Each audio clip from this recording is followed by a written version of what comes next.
कुरान सीखने के लिए आज है हमारा लेसन 2। जैसे कि पिछली वीडियो में मैंने आपको ये लफ्ज रोमन उर्दू में लिखना सिखाए थे या इंग्लिश में लिखना सिखाए थे।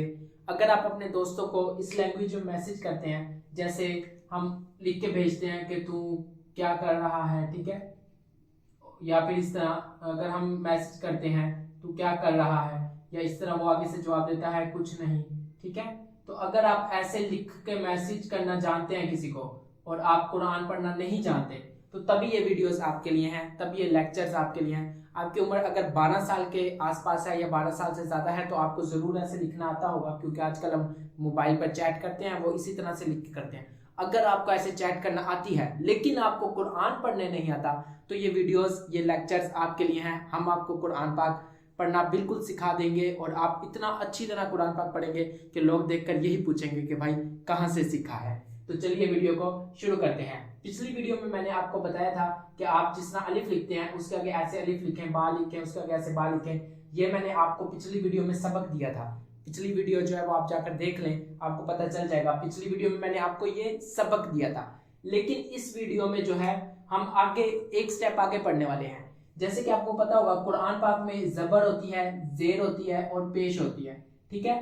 कोई भी लफ्ज हो, जैसे अब हम हमजा ले लेते हैं, अगर कोई भी लफ्ज हो, जैसे हमने हमजा लिया है, अगर उसके ऊपर ऐसे लाइन खींची हो तो उसको हम कहेंगे जबर, ठीक है। अगर कोई भी लफ्ज हो उसके नीचे लाइन खींची हो तो उसको हम कहेंगे जेर, ठीक है। और अगर कोई भी लफ्ज हो उसके ऊपर लाइन खींची हो लेकिन ऊपर से ऐसे मुड़ा हुआ हो तो उसको हम कहेंगे पेश, ठीक है। ये कुरान पाक का असूल है। जब उसको आप पढ़ते हैं एराब के साथ तो फिर जबर जेर पेश का ध्यान रखना पड़ता है, उसके साथ पूरा को पूरा माना तब्दील होता है। अगर आप जबर को जेर या जेर को पेश पढ़ते हैं, पेश को जबर, तो उसके साथ पूरा का पूरा माना तब्दील हो जाता है। इसको समझना जरूरी है, लेकिन बहुत ही आसान अल्फाज में इस तरह आपको समझाऊंगा कि ऐसे चुटकियों में आपको समझ आ जाएगा। जैसे कि आपने ये मतलब मैसेज वगैरह अपने दोस्तों को करते रहते हैं, उसी तरह मैं आपको समझाऊंगा ताकि आपको आसानी से समझ आ सके। तो जैसे कि आप लोग मतलब अपने दोस्तों को जिस तरह मैसेज करते हैं, बिल्कुल सेम उसी तरह हम समझेंगे इस टॉपिक को, ताकि आपको अच्छी तरह समझ आ सके, ठीक है। सबसे पहले जो मेन चीज है जो समझनी है वो ये है कि अगर आप इसको देखें कि जबर जेर पेश होती क्या है, तो फॉर्मूला एक याद रख लें। जबर की जगह ए लगाना है, जेर की जगह ई लगाना है और पेश की जगह यू लगाना है। बस ये ए ई यू, जबर जेर पेश ए ई यू, ये फॉर्मूला याद करें। और अगर जबर जेर पेश ये याद करना मुश्किल है तो फिर एक बात मैंने सुनी थी, आप भी उसी तरह याद कर सकते हैं कि अगर तू जबरदस्त है तो फिर जेर हो जा। क्या? जबरदस्त है तो फिर जेर हो जा, वरना एक दिन उस जहां पेश होना पड़ेगा। ये मतलब इस तरह आप ये शेर अगर याद कर लें तो आपको ये याद हो जाएगा। अगर तू जबरदस्त है, जबर है मतलब, तो जेर हो जा, वरना एक दिन पेश होना पड़ेगा, ठीक है। कितना आसान है, तो आप इस तरह से भी ये याद कर सकते हैं। फिर इसका फॉर्मूला जो है जबर जेर पेश, जबर जेर पेश, इसके लिए आपने क्या करना है, जबर को ए और जेर को ई और पेश को यू, इसके साथ आपने मतलब इसको प्रोनाउंसिएशन करनी है, मतलब प्रोनाउंस करना है, ठीक है।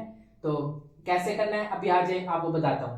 सबसे पहले हम जितने भी लफ्ज हैं, ठीक है, जितने भी लफ्ज हैं हम उनका जो है ना पहला पहला लफ्ज उठाएंगे या पहले के साथ उसका दूसरा लफ्ज मिलाएंगे, ठीक है।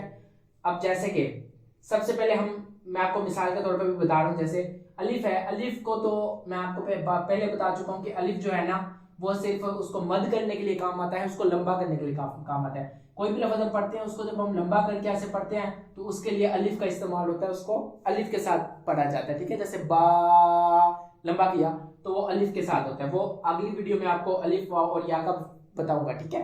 फिलहाल अलिफ को छोड़ें, बाकी देखें। अब बा है तो बा का जो पहला लफ्ज है बी हम वो लेंगे, ता का पहला लफ्ज टी लेंगे, सा का पहला लफ्ज एस लेंगे, जीम का पहला लफ्ज जे लेंगे, हा का पहला लफ्ज एच लेंगे, ख्वा का पहला लफ्ज के एच पूरा ही लेना पड़ेगा, क्योंकि अकेले के से जो है ना वो खा नहीं बनेगा, अकेले के से जो है वो काफ बन जाएगा, ये वाला काफ, ठीक है। तो खा के लिए के एच लेंगे, ठीक है।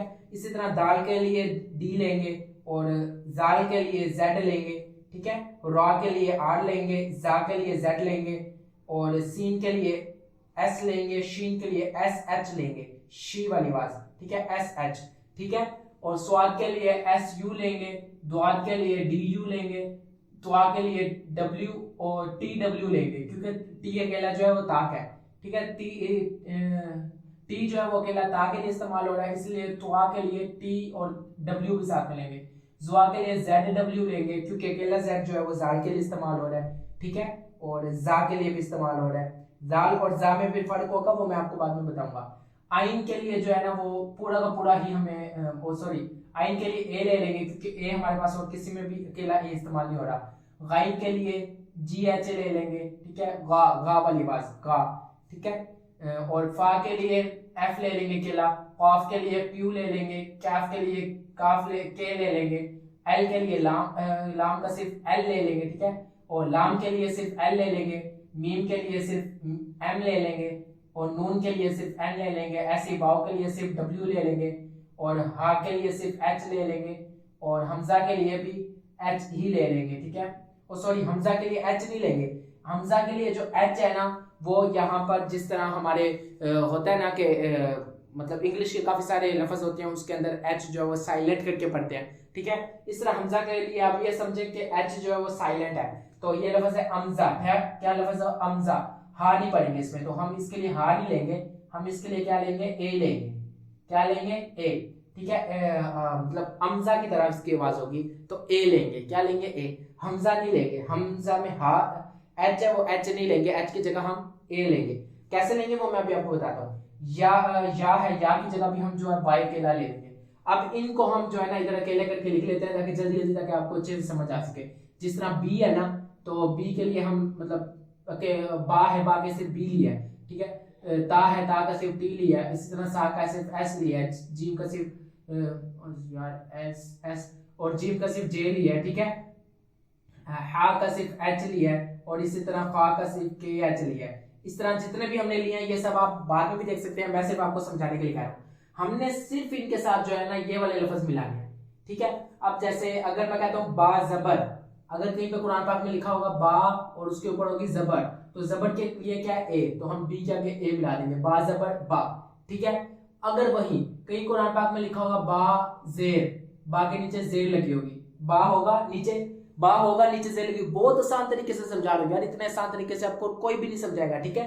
बा होगा उसके नीचे जेर लगी होगी, तो आपने क्या करना है, बा के आगे ये मतलब ए लगाने की बजाय बा बी के आगे आपने ई लगा देना है, बी ई बी, ठीक है, बी बा से बी। और इसी तरह जो है ना अगर बा के ऊपर पेश लगी होगी, बा के ऊपर पेश लगी होगी, तो आपने ई लगाने की बजाय आपने यू लगा देना है, क्या लगा देना है, यू, बा बी यू बू, ठीक है, बू।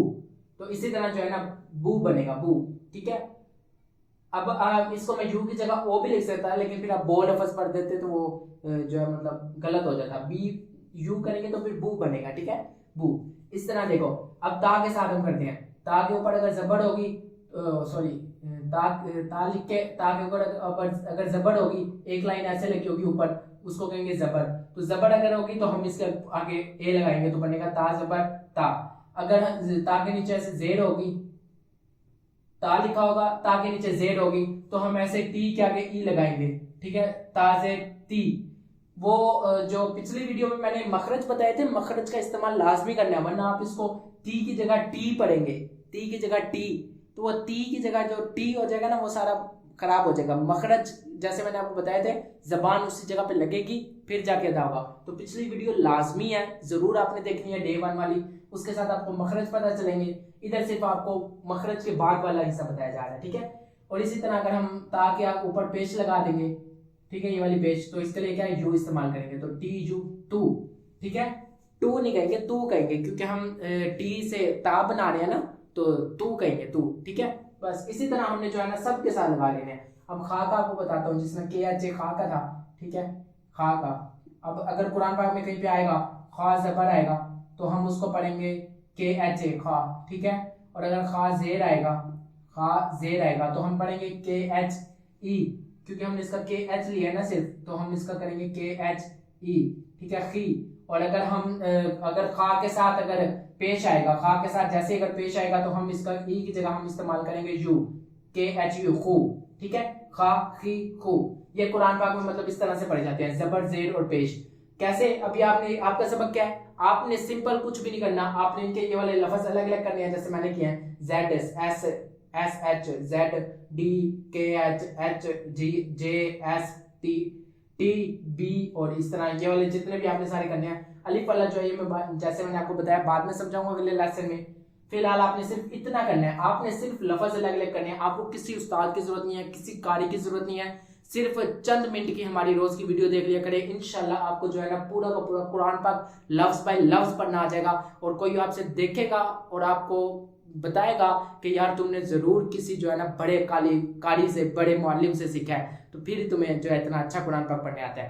तो अगर आपको सिर्फ चैटिंग करने आती है ना दोस्तों के साथ, तो आप ये कोर्स हमारा लाजमी देखें ताकि आपको कुरान पाक पढ़ना आ जाए। यार देख लो, दीन में सबसे बड़ी जो चीज़ है हमारी अहम किताब, वही ना पढ़ने आती हो तो क्या फ़ायदा। तो अगर आपको वो पढ़ने आ जाए तो फिर बहुत ही कमाल की बात है। ठीक है, इसलिए मैंने ये कोर्स इस तरह से डिज़ाइन किया है कि आप जो है ना अगर सिर्फ अपने दोस्तों से चैटिंग कर सकते हैं तो आप ये कोर्स कर सकते हैं। ठीक है, तो अगर आप लोग मतलब चैटिंग वगैरह भी करना नहीं जानते तो फिर आपको लाजमी किसी कारी के पास ही जाना पड़ेगा, क्योंकि कुछ चीज़ें तो यार बंदे को आना लाजमी होती हैं। ठीक है, अगर आपको नहीं आती तो फिर आपको किसी कारी के पास ही जाकर सीखना पड़ेगा शुरू से। अभी आपको अलिफ बा पढ़ना भी नहीं आता, बोलना भी नहीं आ रहा, आपको इतना भी नहीं पता कि किस तरह मतलब लफ्ज़ जोड़े जाते हैं। जैसे इधर मैंने इंग्लिश रोमन उर्दू में बता रहा हूँ तो कुछ बंदों को समझ आ रही होगी, जिनको समझ आ रही है वो हमारे कोर्स को कंटिन्यू करें, जिनको नहीं पता चल रहा वो बराए मेहरबानी फिर किसी कारी का इंतजाम लाजमी करें। और जब उनको थोड़ी बहुत समझ आना शुरू हो जाए तब वो वापस हमारे कोर्स पर आके इसको जब समझना शुरू हो जाएंगे तो यहाँ से आगे कंटिन्यू कर सकते हैं। ठीक है, तो आपने क्या करना है आज के सबक में, आपने सिर्फ कोई भी लफ्ज है वो उठाना है। जैसे मैं लेता हूँ स्वाद। ठीक है, तो स्वाद का क्या था, SUWAD स्वाद था ना, तो मैंने SU लिया था इसका, तो SU लिख देते हैं, SU। अब इसके आगे ये सारे फिल करने हैं मैंने। जैसे मैं करूंगा स्वाद जबर स्वा, तो SUA स्वा। ठीक है, और स्वाद जेर सी, स्वाद जेर। ठीक है, और क्या होगा SUE सी, सी की आवाज आएगी, सी की आवाज नहीं आएगी, सी की आवाज सीन में आती है। ठीक है, सुई की आवाज आएगी, सुई थोड़ा सा मतलब यू की आवाज बीच में मिलते हुए। ठीक है, और इस तरह स्वाद पेश सु, SU सु, सु यू की आवाज को आगे मिलाते हुए ओ के साथ वू सु। ठीक है, सु। ठीक है, तो स्वा सी सु, कितना आसान था। इस तरह आप कोई भी लफ्ज ले लें, कोई भी। अब हम लाम लेते हैं। ठीक है, लाम, लाम जबर ला, लाम से ली, लाम पेश लू, सबके साथ हमने यही वाले लगाने हैं, जबर जेर पेश, जबर जेर पेश, सिर्फ यही सबक है।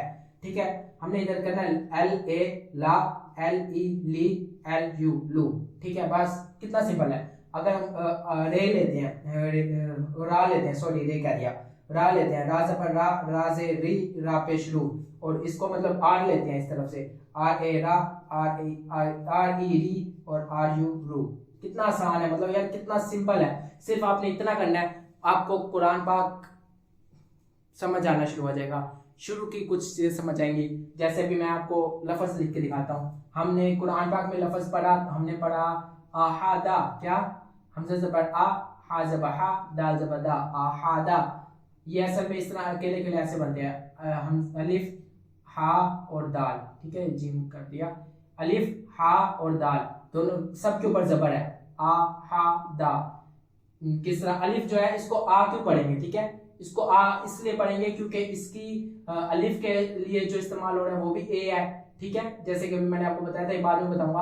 अलिफ के लिए जो इस्तेमाल हो रहा है वो भी ए है, और हमजा के लिए जो इस्तेमाल हो रहा है, जैसे कि मैंने अभी आपको बताया, हमजा में एच को साइलेंट कर देंगे, ए इस्तेमाल करेंगे। हमजा के लिए जो इस्तेमाल हो रहा है वो भी ए है, तो अलिफ और हमजा एक ही पढ़ेंगे। कुरान पाक में जब इसके ऊपर जबर जेर पेश लगती है ये एक ही पढ़ जाते हैं। इनको लिखने का तरीका कुछ ऐसे होता है, अलिफ ऊपर हमजा होती है, फिर ऊपर जबर होती है। ठीक है, इसी तरह अलिफ, फिर नीचे हमजा होती है, फिर नीचे जेर होती है। जब कुरान पाक में लिखा जाता है फिर ऐसे नहीं लिखा जाता, फिर सीधा लिखा जाता है, जैसे अलिफ पेश। लेकिन पढ़ेंगे इसको इसी वाले तरीके से, जैसे यहाँ पे हमजा भी हो। ठीक है, पढ़ेंगे इसको उसी तरह। तो हम इसको कैसे पढ़ेंगे, जैसे यहाँ पे हमजा भी हो, तो हमजा जबर आ, हा जबर हा, अलिफ नहीं पढ़ेंगे, हमजा जबर आ, हा जबर हा, आहा, दाल जबर दा, आहादा। ठीक है, कितना आसान तरीके से मैं आपको समझा रहा हूँ यार। अगर आपको उर्दू भी नहीं आती ना, आप बस दोस्तों से मैसेज पे बात कर सकते हैं तो आप ये समझ सकते हैं। आप अगर पाकिस्तान में नहीं रहते, आप कहीं बाहर मुल्क में रहते हैं, तो जैसे इंडिया वगैरह में, तो उनको उर्दू नहीं आती, फिर भी आप ये समझ सकते हैं। और यार आपको क्या चाहिए, ठीक है, तो बस ये आपका सबक है। आपने जो है मतलब सारे लफ्जों को इस तरह लिखना है, ये वाला लिखना है, फिर ये वाला लिखना है, ये लिखना है, फिर ये लिखना है, ऐसे सब लफ्जों का लिखना है। और कल जो है हम अगली वीडियो में आपसे मुलाकात होगी, फिर हम देखेंगे कि लफ्ज को लंबा क्यों करेंगे और लंबा क्यों नहीं करेंगे। लंबा करने से माना बदल जाएगा, लंबा ना करने से माना बदल जाएगा। एक कंसेप्ट लेते जो छोटा सा, जल्दी से जल्दी बता देता हूँ। ठीक है, अगर कुरान पाक में अब ये लफ्ज है ना, कलमा है ला इलाहा इल्लल्लाह, हमारा कलमा जो मुसलमान होने के लिए जरूरी है, ठीक है। देखो ला इलाहा, अब मैं फिलहाल जो है ना आपको ऐसे ही बता रहा हूँ, समझा नहीं रहा पूरी तरह, लेकिन जो है ना सिर्फ आपको बता रहा हूँ ताकि आपको अच्छे से समझ आ जाए, ठीक है। ला इलाहा इल्लल्लाह, अब ला जो है ना इसको लंबा करेंगे, इसको हम ला इलाहा, ठीक है, ला लंबा करेंगे। अगर हम सीधा पढ़ते हैं ला इलाहा तो उसका माना पूरा गलत हो जाएगा। हम पढ़ते हैं ला इलाहा इल्लल्लाह, अल्लाह के सिवा कोई माबूद नहीं है। ला इलाहा इल्लल्लाह यानी अल्लाह के सिवा और कोई भी नहीं है माबूद, ठीक है। और जो अगर हम इसको लंबा नहीं करते, ला को लंबा नहीं करते, ला नहीं करते, ला इलाहा कर देते हैं, अस्तगफिरुल्लाह, फिर इसका मतलब होता है कि अल्लाह के अलावा और माबूद भी हैं, ठीक है। इतना माना बदल जाता है। तो उसके लिए क्या है, ये सीखना पड़ेगा किन लफ्जों को लंबा करना है, किन लफ्जों को लंबा नहीं करना, वो नेक्स्ट वीडियो में सीखेंगे। सब्सक्राइब करना है, फॉलो करना है, जो कुछ करना है आपकी अपनी मर्जी है। आप अगली वीडियो में मेरा इंतजार करिए, मैं भी आपका अगली वीडियो में इंतजार करूंगा। तब तक के लिए अल्लाह हाफिज।